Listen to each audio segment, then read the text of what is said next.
In this video, we will talk about list multiplication. As you can see, we already have a list. If I print, it, we'll get complete list of items. What if I add star to it and twice? Just observe the output.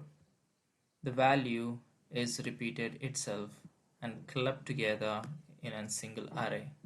So now I just had 5 arrays. Now this new array, okay, which is printed on the terminal, has 10 elements. Okay, so array itself is multiplied or duplicated twice, or it can be thrice or 100 times. Here you can see now it has got 15 items in this particular array. So this is about list multiplication. You can also do it by passing the index value, okay, by through slicing. In the previous section we have seen the slicing.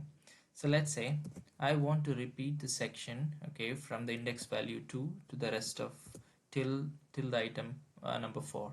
Okay, if I run this, then here you can see it prints hello 99 and 50j complex number thrice.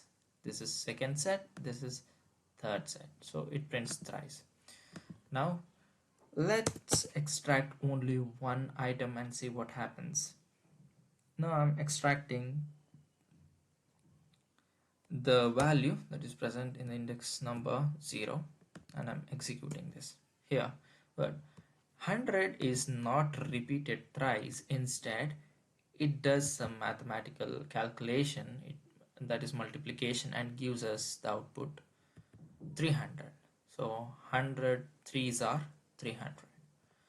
So whenever you try to access any value using the index, if it is just a one number based upon the data type it tries to behave, the asterisk operation is tend to behave based upon the output that this particular value gives.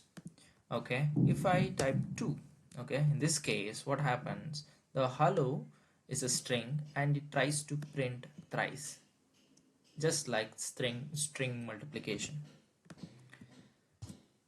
Here is the proof. That's all for this video. Thanks for watching.